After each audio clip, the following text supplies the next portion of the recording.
बिस्मिल्लाहिर्रहमानिर्रहीम।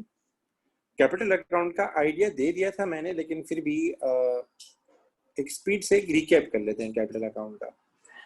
पार्टनरशिप में या सोल ट्रेडर में अमूमन ये होता है हमारे पास कि जब बिजनेस सेल आउट हो जाता है तो पहले हम बनाते हैं रियलाइजेशन अकाउंट।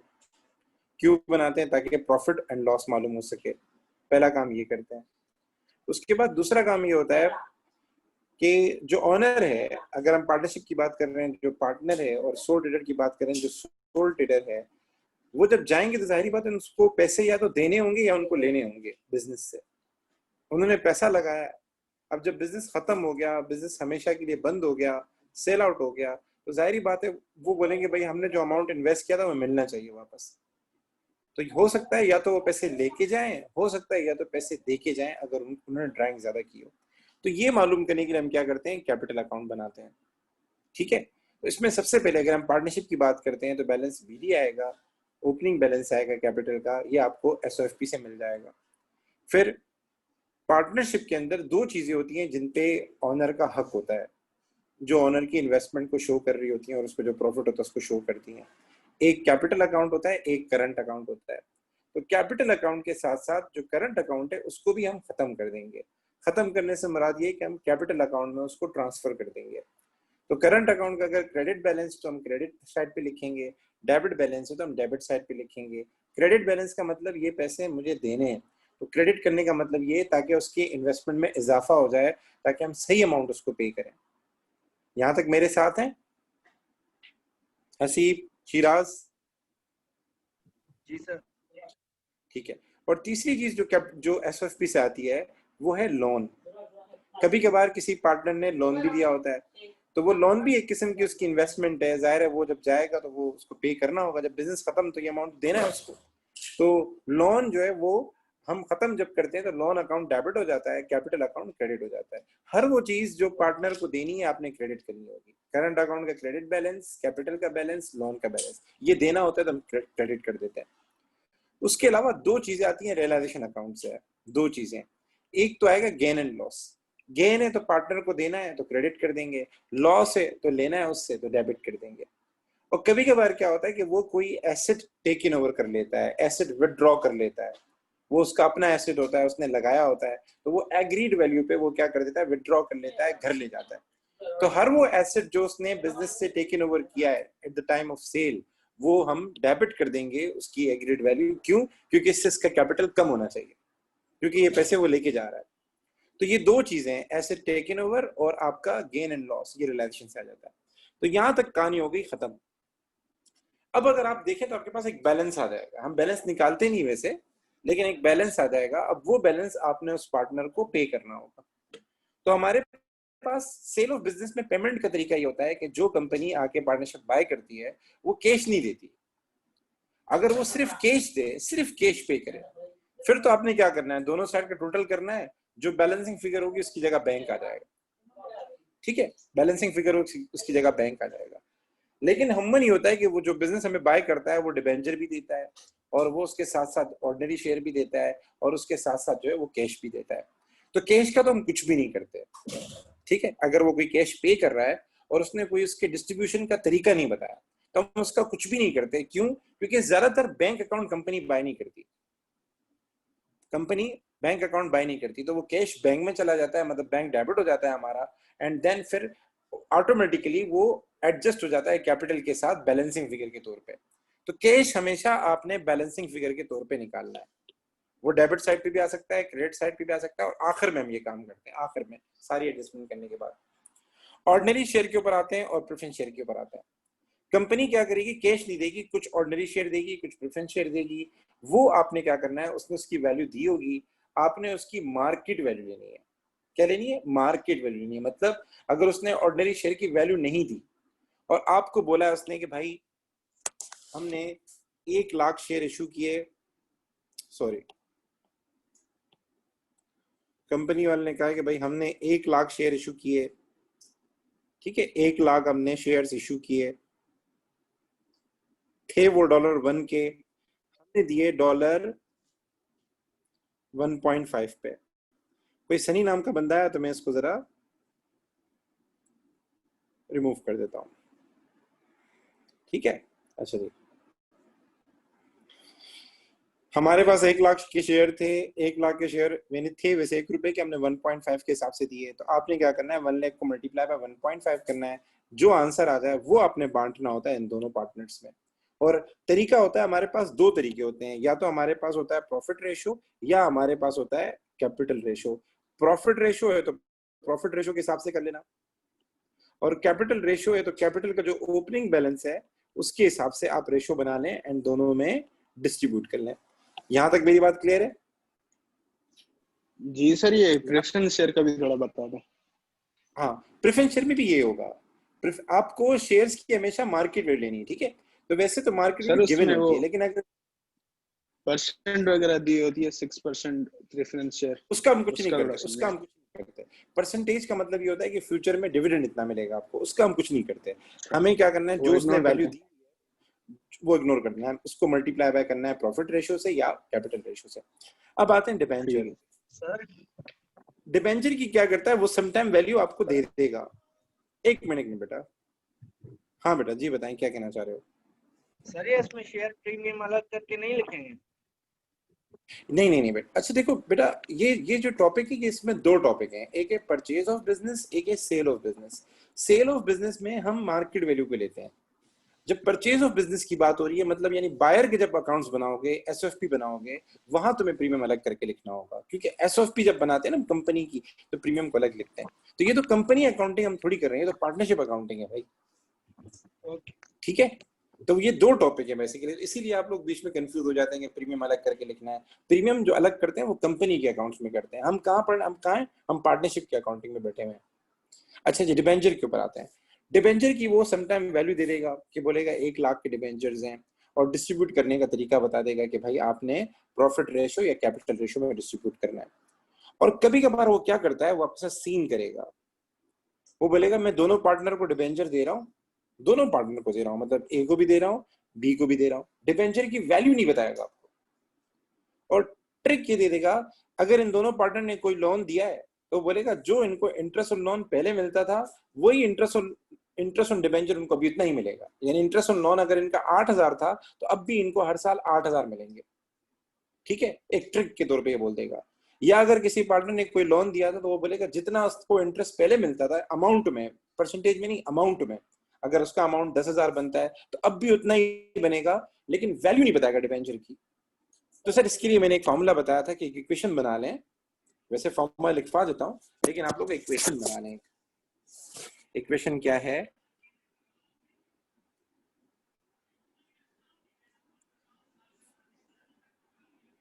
ये पढ़ चुके हैं वैसे आप, लेकिन मैं चाह रहा हूं एक अच्छे तरीके से रिकैप हो जाए ना।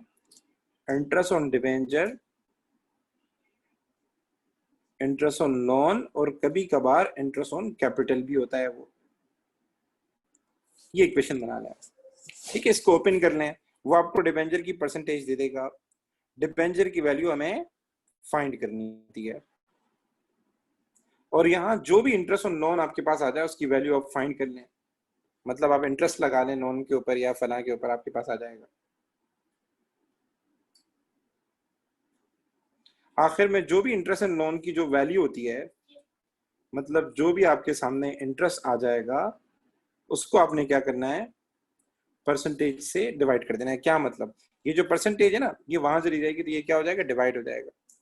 सो यहाँ हमारे पास आ जाएगा डिबेंचर इज इक्वल टू जो आपका प्रीवियस इंटरेस्ट था, जो आपका लोन पे इंटरेस्ट था, जो आपका कैपिटल पे इंटरेस्ट था, डिवाइड बाय परसेंटेज कर दो।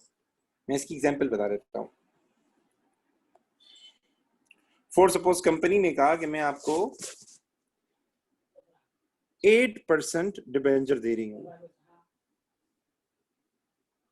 ठीक है। 8%, वैल्यू नहीं बताई इसकी, परसेंटेज का मतलब उस पर इंटरेस्ट। और इससे पहले आपको आपने कोई लोन दिया हुआ था पार्टनरशिप में एट 10%, और उस लोन का अमाउंट था 1 लाख, ठीक है। आपने पार्टनरशिप को, फॉर सपोज ए है, ए ने पार्टनरशिप में लोन दिया था 1 लाख रुपीस का, उस पर उसको इंटरेस्ट मिलता था 10%। कंपनी ने कहा हम आपको डिबेंचर इश्यू कर रहे हैं, पर डिबेंचर का इंटरेस्ट रेट कितना होगा, 8% होगा, लेकिन इंटरेस्ट सेम होगा, in terms of value interest आपका सेम होगा। ये बताएं डिबेंचर की वैल्यू क्या होगी। तो इस इक्वेशन को अगर हम यूज करें तो हमें सबसे पहले ऊपर लिखना होता है इंटरेस्ट जो आपका बनता है। तो मुझे बता सकते हैं इंटरेस्ट ऑन लोन कितना बनता है आपका? 1 लाख मल्टीप्लाई बाय 10% कितना आ जाएगा? 1 लाख मल्टीप्लाई बाय 10% कितना आ जाएगा? 10,000 आ जाएगा। इस 10,000 को डिवाइड कर दें, जो आपका डिवेंचर का इंटरेस्ट बनता है, इंटरेस्ट रेट बनता है, वो कितना है? 8%। तो आपके पास क्या आ जाएगा? आपके पास डिवेंचर की वैल्यू आ जाएगी 1,25,000। 1,25,000 के करीब आपके पास वैल्यू आ जाएगी। ये एग्जाम्पल के तौर पे करवा रहा हूँ। हो सकता है डिवेंचर की वैल्यू कंपनी कम रखे, इंटरेस्ट रेट ज्यादा रखे, ठीक है, हो सकता है। तो एक सिंपल मैंने आपको फॉर्मूला बताया कि आप भले इक्वेशन पूरी नहीं लिखें, आप सिंपली जो इंटरेस्ट आपको पहले मिलता था, प्रीवियस मिलता था, उसको डिवाइड कर दें डिवेंचर के रेट से, तो आपके पास क्या हो जाएगा? अमाउंट आ जाएगा। यहां तक मेरे साथ हैं हसीब, अबू बकर? जी सर। ठीक है, तो समझ अच्छा नहीं आया। समझ नहीं आया बेटा। मैंने ये बताया बच्चों को, आप थोड़ा लेट आए हैं, लेट आने की आदत नहीं डालें। मैं बच्चों को ये बता रहा था कभी कभार सवाल में डिवेंचर की वैल्यू नहीं दी होती, डिवेंचर की वैल्यू नहीं दी होती। लाइक इस ऊपर सवाल को देखें, 8% डिवेंचर है, मतलब 8% इंटरेस्ट है, वैल्यू नहीं दी डिवेंचर की, ये हम कैसे फाइंड करेंगे? तो उसकी ट्रिक के तौर पे वो बोलेगा कि जितना इंटरेस्ट आपको पहले मिलता था, फॉर सपोज आपने कोई लोन दिया है, जितना इंटरेस्ट आपको पहले मिलता था, यानी 1 लाख मल्टीप्लाई बाय 10% कितना आ जाएगा? 10,000 आ जाएगा। तो जितना इंटरेस्ट पहले मिलता था, हम डिवेंचर इतना देंगे आपको, उसकी यानी उसकी वैल्यू इतनी होगी कि इंटरेस्ट आपका वही बनेगा, परसेंटेज भले अलग हो, लेकिन in terms of amount interest आपको उतना ही बनेगा। मतलब अब भी आपको 10,000 रुपए मिलेंगे हर साल। ये इसलिए कि बहुत सारे पार्टनर फिर तैयार नहीं होते, बहुत सारे पार्टनर बिजनेस को सेल करने के लिए तैयार नहीं होते। वो यही बोलते हैं कि भाई लोन पे मुझे हर साल 10,000 मिलते थे, और कंपनी जब बिजनेस को बाय कर रही है अब मुझे 10,000 नहीं मिलेंगे, मेरी एक सिक्योर इन्वेस्टमेंट है वो ऊपर नीचे हो जाएगी। तो इस चीज को ओवरकम करने के लिए कंपनी क्या करती है, अगर किसी पार्टनर ने ऑलरेडी लोन दिया हुआ है तो वो उसको कहती है कि आपको जो पहले इंटरेस्ट मिलता था अब भी आपको वो इंटरेस्ट मिलेगा इन टर्म्स ऑफ अमाउंट। तो ये बताएं डिबेंचर की वैल्यू क्या होगी? तो ये नीचे इक्वेशन मैंने बनाई है कि interest on debenture is equal to interest on loan. ठीक है, तो इंटरेस्ट ऑन लोन कितना हो जाएगा? इंटरेस्ट ऑन लोन हो जाएगा 10% मल्टीप्लाई बाय 1 लाख, और इंटरेस्ट ऑन डिबेंचर क्या है? 8%। डिबेंचर की वैल्यू तो हमें पता नहीं, वो हमें निकालनी है। ठीक है, ये कितना हो जाएगा? ये हो जाएगा 10% मल्टीप्लाई बाय 1 लाख, ये कितना हो जाएगा? 10,000। और यहाँ 8% लिखा हुआ है, 8% को आप उस तरफ लेके जाएं तो क्या हो जाएगा? डिवाइड हो जाएगा, और ये फर्दर हमारे पास कितना आ जाएगा? 10,000 डिवाइड बाय 8%। ये देखें, ये 8% यहाँ दिया हुआ है ये, ठीक है, तो ये कितना हो जाएगा? ये हमारे पास हो जाएगा 1,25,000। तो मैंने बच्चों को बोला बजाय इक्वेशन बनाने के एक सिंपल सा फॉर्मूला याद कर लो कि जो इंटरेस्ट मुझे पहले मिलता था divide by rate of debenture. ठीक है, ये एक सिंपल सा फॉर्मूला याद कर लो तो आपकी जिंदगी आसान हो जाएगी। अच्छा जी, आखिरी बात करके फिर बस करते हैं, मतलब सवाल करते हैं। ये जो ऑर्डिनरी शेयर की वैल्यू है ना, कभी कभार ये सवाल में नहीं बताता आपको, ऑर्डिनरी शेयर की मार्केट वैल्यू नहीं बताता, तो उसको फाइंड करने का एक सिंपल सा तरीका है, वो आप नोट डाउन कर लें। हम उसको कैसे फाइंड करेंगे? कभी कभार ये आपको ऑर्डिनरी शेयर की मार्केट वैल्यू नहीं बताता, मतलब डिवेंचर कितने पे इशू किए हैं, डिवेंचर थे कितने, सॉरी ऑर्डिनरी शेयर कितने थे, ये नहीं बताएगा। ये बता देगा कि $1 का था, $1.5 पे दिया, $2 का था, $2.5 पे दिया, दिए कितने ये नहीं बताएगा आपको। तो सर हमें पता तो होना चाहिए कितने हमें पैसे, मतलब यानी मार्केट वैल्यू की दे रहा है वो। तो उसका फाइंड करने का तरीका ये है कि आपके पास जो परचेज कंसीडरेशन है, जो परचेज कंसीडरेशन है, परचेज कंसीडरेशन से मुराद वो पैसे जो कंपनी आपको देगी, इसमें से लेस कर दें कैश या बैंक जो वो आपको दे रहा है, इसमें से लेस कर दें डिबेंचर जो वो आपको दे रहा है। एट द एंड जो आंसर आएगा, एट द एंड जो आंसर आएगा वो हमारे पास क्या हो जाएगा? वो हमारे पास ऑर्डिनरी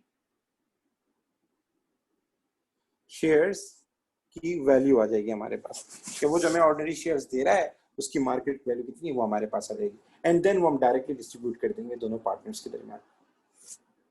ठीक है, समटाइम वो आपको ऑर्डिनरी शेयर्स की वैल्यू नहीं देता, तो आपने परचेज कंसीडरेशन में से माइनस करना है कैश, माइनस करना है डिबेंचर, एंड तो आपके पास जो आंसर आएगा वो ऑर्डिनरी शेयर की मार्केट वैल्यू होगी। क्या होगी? मार्केट वैल्यू होगी। वो आपने दोनों में बांट देना है। यहां तक मेरी बात क्लियर हुई? हसीब, शिराज, अबू बकर? जी सर क्लियर है। जी ठीक है, सर। अब हम सवाल करते हैं। सवाल करेंगे तो चीजें ज्यादा क्लियर होती जाएंगी, ठीक है ना। तो कल वाला सवाल हम कंटिन्यू करते हैं, जो हम कल सवाल कर रहे थे हम ये कंटिन्यू करते हैं। ये कल वाला सवाल था, इसमें उसने बोला है कैपिटल अकाउंट बनाओ। 11 नंबर को जो पार्ट डी है उसमें कह रहा है कि भाई कैपिटल अकाउंट बनाओ, ये वाला 11 मार्क्स का हम कैपिटल अकाउंट बना लेते हैं। ठीक है, मैं ऊपर आपको बना के दे रहा हूं। आपको मेरे ख्याल से कल की वैल्यूज याद होंगी, याद है ना इसकी वैल्यूज कल की, कि प्रॉफिट कितना आया था, क्योंकि काफी सारा काम हमने कर लिया था। तो सर कैपिटल अकाउंट बनाते हैं।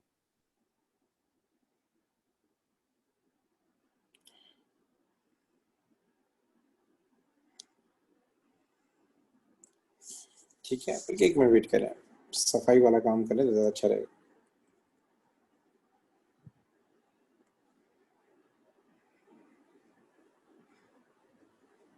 ये कैपिटल अकाउंट है, ठीक है। दो पार्टनर है, एक का नाम एलेक्स है और एक का नाम ब्राउन है। तो यहाँ मैं लिख देता हूँ ए, यहाँ मैं लिख देता हूँ बी, यहाँ मैं लिख देता हूँ ए और यहाँ लिख देता हूँ बी। ठीक है, सबसे पहले क्या आएगा कैपिटल अकाउंट में?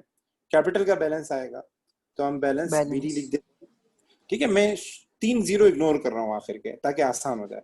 तो 3 लेके तो मैं लिखूंगा 300, आप पेपर में ऐसा नहीं करना। और 2 लेके तो 2 लेके की जगह मैं लिख रहा हूँ 200, ठीक, आसानी के लिए 000 इग्नोर कर रहा हूँ। उसके बाद आएगा करंट अकाउंट का बैलेंस। किसका बैलेंस? करंट अकाउंट का। अब करंट अकाउंट का बैलेंस पॉजिटिव है, 76,000 61,000 पॉजिटिव है, हम क्लोजिंग लेते हैं। तो पॉजिटिव बैलेंस है, कहाँ आएगा? क्रेडिट साइड पे आएगा। तो करंट अकाउंट का बैलेंस मैंने लिखा 76 ए का, एलेक्स का, और ब्राउन का मैंने लिखा 61। ठीक है, कोई लोन दिया है इन लोगों ने? नो सर, कोई नजर ही नहीं आ रहा, आप भले देख लें, कोई लोन दिया ही नहीं, तो लोन की हम कोई एडजस्टमेंट नहीं करेंगे। अब आते हैं तीसरी चीज, और अब आती 3 चीजें हो गई, loan, capital and current account. Loan है नहीं तो लोन की मैंने एडजस्टमेंट नहीं की। अब आते हैं रियलाइजेशन के ऊपर। रियलाइजेशन में सबसे पहले तो आता है प्रॉफिट।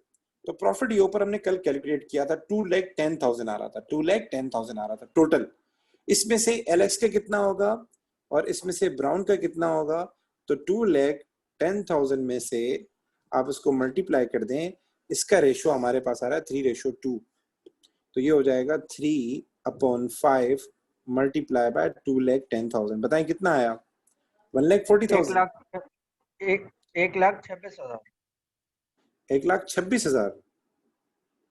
ठीक है, और दूसरे का कितना आया?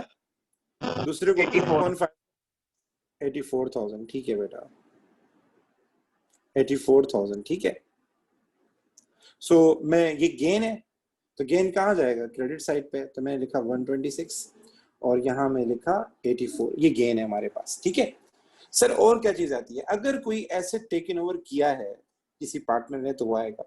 तो नीचे जाके देखें, ये वाली एडजस्टमेंट, एक मोटर व्हीकल था जो कि एलेक्स एग्रीड वैल्यू पे लेकर गया है, और वो एग्रीड वैल्यू कितनी आ रही थी? 28,000 आ रही थी। तो ये डेबिट कर दूंगा और रेफरेंस में लिखूंगा एसेट टेकन ओवर। ठीक है, वैसे रियलाइजेशन लिखते हैं, आप एसेट टेकन ओवर लिखते हैं। ये काम हो गया खत्म। अब हम आएंगे पेमेंट प्लान के ऊपर, जो उनको पैसे मिले उनके ऊपर आएंगे, लाइक डिबेंचर और ऑर्डिनरी शेयर्स। तो नीचे आते हैं,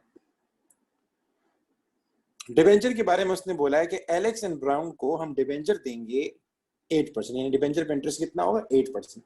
ये हम डिवाइड करते हैं हमेशा। ठीक है, both will continue to receive the same amount of interest, वही वाली बात जो मैंने लिखी, as they had receive from interest on capital. अब यहाँ लोन तो है नहीं, तो बोले जितना उनका इंटरेस्ट ऑन कैपिटल बनता था उनको सेम वही अमाउंट मिलेगा, लेकिन परसेंटेज 8% हो। तो डिबेंचर की वैल्यू क्या है? नहीं दी। ठीक है, तो इसका आसान सा तरीका है कि ए को कितना डिबेंचर मिलेगा, बी को कितना मिलेगा। आसान सा तरीका ये है कि पहले आप इंटरेस्ट ऑन कैपिटल लिखें जितना बनता था, और उसको डिवाइड कर दें जो भी आपके पास डिबेंचर की जो इंटरेस्ट है, जो भी उसका रेट है, उससे आप डिवाइड कर दें। लाइक क्या मतलब? लाइक इसकी अब जरा चेक करें।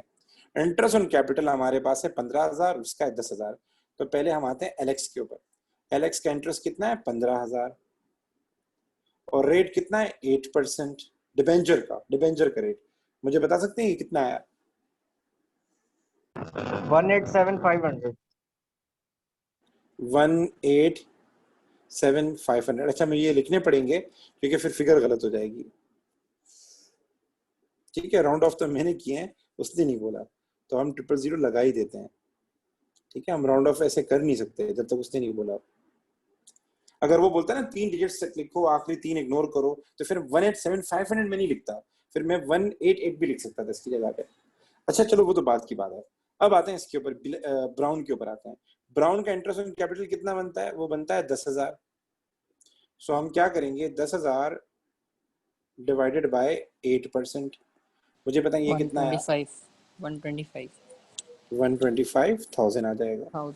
सर डिबेंचर तो हो गया, अब क्या है? अब हमारे पास बचता है, उसके बाद वो कह रहा है जो बैलेंस था परचेज कंसिडरेशन का was settled by an issue of $1 ordinary share at a 1.80। ठीक है, ये 1.80 हमारे लिए तब काम का जब हमारे पास ऑर्डिनरी शेयर्स दिए हों, फिर तो हम मल्टीप्लाई करके मालूम कर सकते हैं कि ऑर्डिनरी शेयर कितने के थे। ठीक है, लाइक मैंने बताया, ऑर्डिनरी शेयर की वैल्यू फाइंड करने का तरीका क्या है, जितने भी शेयर्स उसने दिए हैं उसको मल्टीप्लाई कर दो जो इशूड वैल्यू है वो उससे। लेकिन यहां पर उसने शेयर हमें नहीं बताया। अब क्या करेंगे? तो मैंने एक तरीका बताया था कि परचेज कंसीडरेशन में से जो जो उसने दिया है वो माइनस कर दो। लाइक डिबेंचर उसने दिया वो माइनस कर दो, और कैश दिया तो वो माइनस कर दो। अगर दिया है तो बाकी जो बचेगा वो ऑर्डिनरी शेयर की मार्केट वैल्यू होगी। ठीक है, तो परचेज कंसीडरेशन कितनी थी? कल हमने सवाल किया था, मेरे ख्याल से 8 लाख थी शायद। क्या ख्याल है? 8 लाख थी? जी सर, 8 लाख। ठीक है, इसमें से माइनस कर दो जो डिबेंचर इसने दिए हैं। डिबेंचर इसने एक दिया 187,500,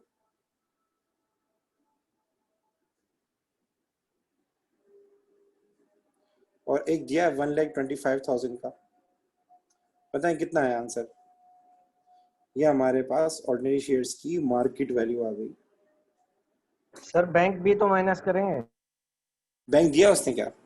बैंक दिया ही नहीं ना किया हुआ है उसने। ना, किया हुआ अच्छा है। बैंक, सॉरी दिया हुआ, सॉरी मैंने देखा नहीं था। ऊपर बैंक भी दिया हुआ है, ये रहा बैंक दिया हुआ है। कैश भी दिया उसने, मुझे पता नहीं था। 127,500, बताएं कितना आया? 3,60,000।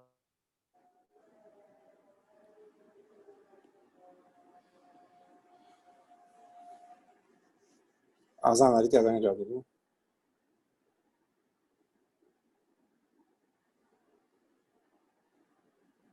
ठीक है, 3,60,000 हमारे पास मार्केट वैल्यू आ गई। अब आपने ये वाली वैल्यू बांटनी है। सर बांटने का तरीका तो बताएगा, 2 तरीके होते हैं, कैपिटल या प्रॉफिट। उसने बताया हुआ है, उसने लिखा हुआ है प्रॉफिट रेशियो में बांटो, यानी 3/5 2/5। ये देखें ऊपर आपने किया होगा, देखें प्रॉफिट रेशियो। ठीक है, तो 3,60,000 को बांट देते हैं। 3,60,000 मल्टीप्लाई बाय 3/5 मल्टीप्लाई बाय 2/5, बताएं कितना आया? 2,16,000 एंड 1,44,000। 2,16,000 और 1,44,000। ठीक है, अच्छा जी। अब आखिर में आते हैं कैश के ऊपर। ये जो कैश है ना, इसका इसने बांटने का कोई तरीका नहीं बताया। अगर इसने बांटने का कोई तरीका नहीं बताया तो कोई मसला नहीं, फिर हमारे पास बैलेंसिंग फिगर होती है कैश, बल्कि हम बैंक लिखते हैं क्योंकि बैंक अकाउंट कंपनी लेती नहीं है। तो हमारे पास ये कैश ऑटोमेटिकली बैंक में आ जाएगा और फिर बैंक से एडजस्ट हो जाता है ये। तो हमारे पास जो आखिरी काम होता है वो ये होता है कि दोनों साइड का टोटल करो, डेबिट साइड का टोटल करो फॉर सपोज एलेक्स से, जो इसका आंसर आएगा, जाहिर फिगर आंसर आएगा, बैलेंसिंग फिगर आएगी, उसके आगे आप लिख दें बैंक। मतलब या तो वो पैसे हमने इसको देने, अगर क्रेडिट साइड पे आ रहा है, अगर डेबिट साइड पे आ रहा है तो वो पैसे हमें इससे लेने हैं, मतलब। तो आपने बैंक लिख देना, बैलेंस सीधी नहीं लिखना क्योंकि बिजनेस खत्म हो गया। तो बैंक हमारे पास बैलेंसिंग फिगर होती है। हाँ, अगर वो कैश बोलने का तरीका बताता है कि भाई कैश भी आपने बांटना है, तो फिर कैश को हम बांटेंगे और उसके बाद भी अगर कोई बैलेंस बचता है तो उसके बाद बैंक आएगा फिर। तो मुझे बता सकते हैं एलेक्स के कितनी बैलेंसिंग फिगर आ रही है? 70,500। कहाँ पर, डेबिट साइड पे क्रेडिट साइड पे?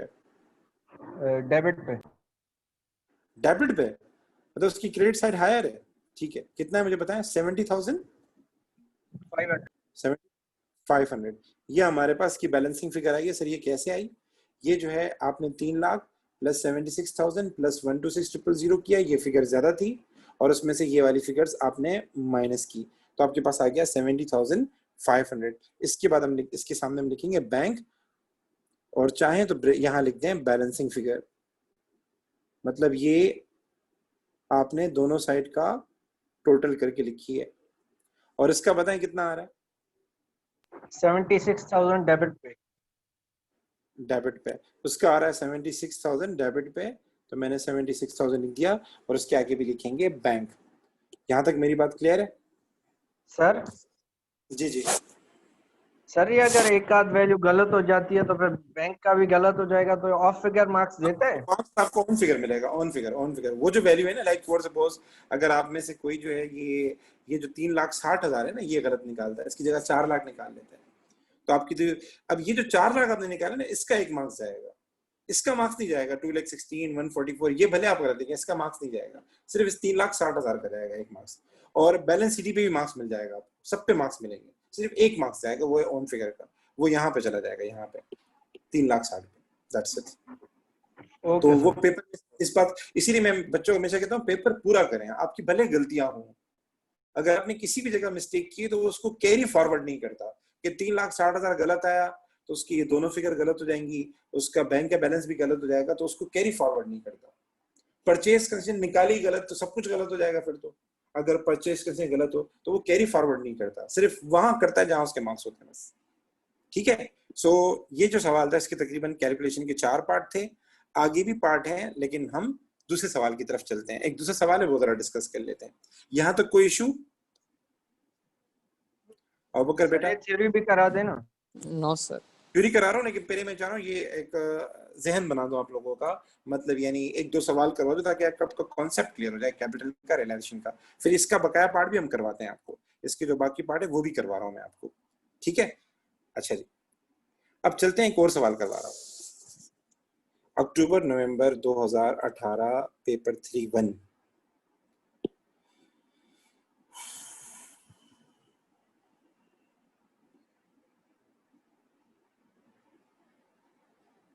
ये वाला सवाल बड़ा जबरदस्त है।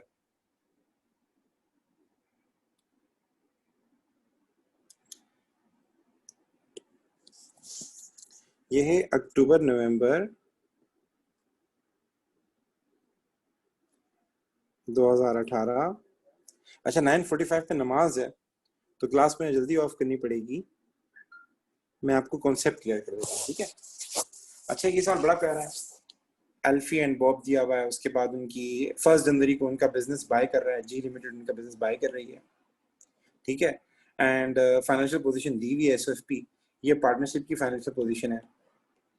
ठीक है, और वो हम कंपनी के अंदर भी अकाउंटिंग करते हैं, वो हम नेक्स्ट क्लास में सीखेंगे इंशाल्लाह। एंड इसके बाद जो है क्या नाम है, कंपनी ने सारे एसेट एंड लायबिलिटीज दिए हैं एक्सेप्ट बैंक ओवरड्राफ्ट, वो नहीं लिया। And were taken were by G limited at the first, सारे लिए हैं, सारे मतलब ट्रेड रिसीवेबल ट्रेड पेबल सब लिए हैं। तो बाज़ दफा क्या होती है, फेयर वैल्यू नहीं गिवन होती किसी की ना, तो हम बुक वैल्यू लेते हैं।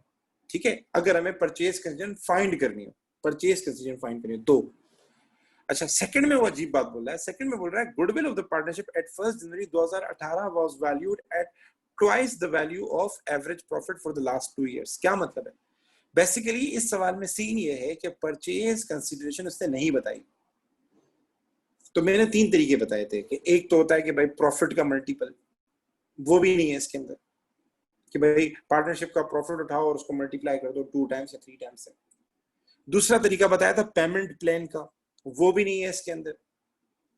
तीसरा तरीका बताया था, अगर आपको याद हो, purchase consideration is equal to अगर आपको मेरा फॉर्मूला याद हो, goodwill plus fair value of net asset, अगर आपको याद हो, याद आ रहा है? शिराज बेटा मैंने बताया था कभी कभार परचेज कंसीडरेशन नहीं देता तो उसके फाइंड करने का तरीका ये है कि जो कंपनी हमारे बिजनेस को बाय कर रही है तो वो गुडविल के भी पैसे देती है, तो गुडविल और जो एसेट एंड लायबिलिटीज उसने मुझसे लिए हैं उसको नेट एसेट कवर्ड हम कह लेते हैं, नेट एसेट का उसकी फेयर वैल्यू, जहां फेयर वैल्यू नहीं है वहां बुक वैल्यू नहीं है, उन दोनों को सम करके जो आंसर आता है वो क्या होता है, परचेज कंसीडरेशन होता है। तो इसमें यही सीन है। तो गुडविल इस गुडविल का तरीका ये बताया, गुडविल फाइंड करने का तरीका ये है कि जो पार्टनरशिप बिजनेस है उसके 2 साल का प्रॉफिट उसने दिया हुआ है, एक था 13,000, एक था 17,000, पिछले 2 सालों का, इसका निकालना है एवरेज। तो 13,000 प्लस 17,000 ये कितना हो जाएगा, ये हो जाएगा 30,000। इसका निकालें एवरेज, मतलब डिवाइड बाय 2, 2 साल का है, और मल्टीप्लाई कर दें 2 से, तो ये हो जाएगा 15,000, 15,000 मल्टीप्लाई बाय 2, ये हो जाएगा 30,000। तो 30,000 गुडविल है, मतलब जो कंपनी हमें बाय कर रही है वो जो गुडविल के पैसे पे करेगी वो होगी 30,000। ठीक, ये परचेज गुडविल है। ठीक है, यहां तक मेरे साथ है, यहां तक गाइस मेरे साथ है? जी सर। Yes sir. अच्छा, इस सवाल में इसने पहला जो सवाल बोला है, मैं पढ़ के, पहला सवाल बोला है state one reason why the asset and liabilities, मैं इसकी बात कर रहा हूं, why the asset and liabilities may be revalued when a partnership sold. जब पार्टनरशिप सेल होती है तो एसेट एंड लायबिलिटीज को रिवैल्यू किया जाता है। अगर आप देखें फेयर वैल्यू पे लिखा जाता है, एग्री वैल्यू पे लिखा जाता है, क्यों? क्योंकि एसेट एंड लायबिलिटीज की वैल्यू में चेंज आता है। तो in order to record at fair value, ठीक है, in order to transfer them at fair value, that's why we revalue asset and liabilities। Company asset and liabilities को क्यों revalue करती है? ताकि उनको फेयर वैल्यू पे ट्रांसफर किया जाए। फेयर वैल्यू से मुराद ये कि जो प्रॉपर है, क्योंकि कभी एसेट की वैल्यू ऊपर भी होती है, कभी कम भी होती है, तो जो सही वाली वैल्यू है वो आए, जो सही वाली मार्केट वैल्यू वो आए हमारे पास। इसीलिए so to ensure that transfer is made at fair value, आप लिख सकते हैं इसकी जगह पे टू इंश्योर, एक मार्क का है तो एक mark, to ensure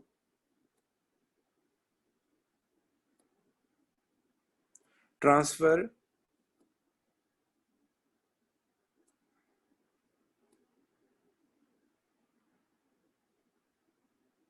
is made at fair value. अगला पार्ट है वो कह रहा है परचेज कंसीडरेशन फाइंड करो। सर फाइंड कर सकते हैं? Yes sir. तो उसका फॉर्मूला हमारे पास क्या है?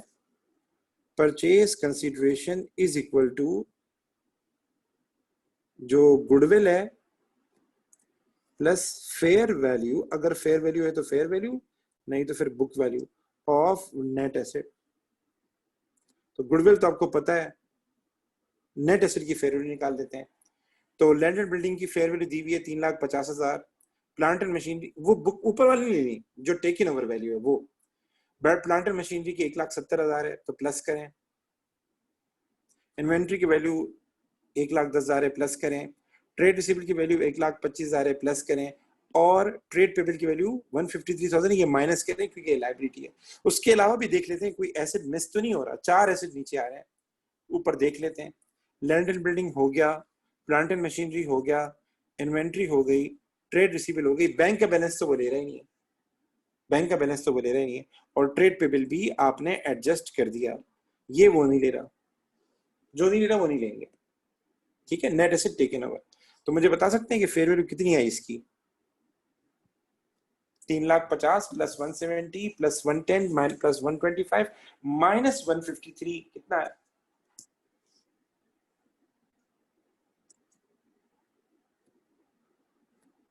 6,32,000। 6,32,000। तो हम लिख देते हैं 6,32,000। ठीक है, और दोनों साइड का टोटल करेंगे तो ये हो जाएगा हमारे पास, बेटा ये मुझे लग रहा है आप गलत बता रहे हैं, मुझे क्या ख्याल है? चेक करें, ये 6,32,000 नहीं होगा,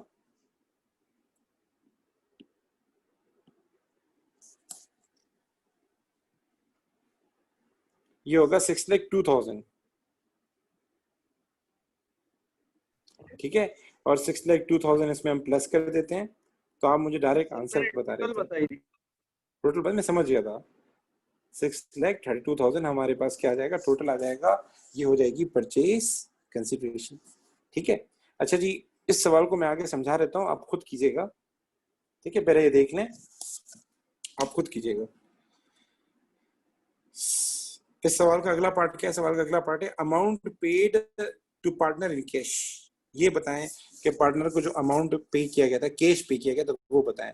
वो वाला नहीं, बैलेंसिंग फिगर वाला नहीं, वैसे क्या मतलब मैं आपको जरा बताता हूँ। देखिए, परचेज कंसीडरेशन आ गई हमारे पास 6,32,000 ये आ गई। अब इसको पे करने का तरीका होता है, मतलब आप डिबेंचर दें, ऑर्डिनरी शेयर दें, कैश दें। तो वो ये बोला है इस 6,32,000 में से कंपनी ने कितना कैश दिया ये बताओ। क्या मतलब, नीचे उसने आपको ऑर्डिनरी शेयर दिया है, उसने ये वाले स्टेटमेंट आप पढ़े, the purchase consideration was satisfied, जो मैंने हाईलाइट किया अभी, the purchase consideration was satisfied with 1 lakh ordinary share in G limited at $6 per share, the remaining balance was paid in cash. मतलब हमारी परचेज कंसिडरेशन कितनी थी, 6,32,000। तो वो कह रहा है 6,32,000 में से 6,32,000 में से मैंने कुछ ऑर्डिनरी शेयर्स दिए हैं, ठीक है, और बाकी मैंने क्या दिया है, कैश दिया है। तो अगर हम ऑर्डिनरी शेयर की वैल्यू माइनस कर दें तो कैश आ जाएगा हमारे पास। सर क्या मतलब, ऑर्डिनरी शेयर कितने थे, 1 लाख थे, और उसकी इशूड प्राइस क्या थी, इशूड प्राइस वो लेंगे, फेस वैल्यू नहीं लेंगे, वो है $6। तो 6 लाख के इसने क्या किए, हमें ऑर्डिनरी शेयर्स दिए हैं। तो बाकी जो मेरे पास आ जाएगा वो क्या हो जाएगा, वो हो जाएगा कैश, दैट इज 32,000। मेरी बात समझ में आ रही है? कभी कभार कैश घुमा देगा, कभी कभार ऑर्डिनरी शेयर की वैल्यू घुमा देगा, तो आपने परेशान नहीं होना।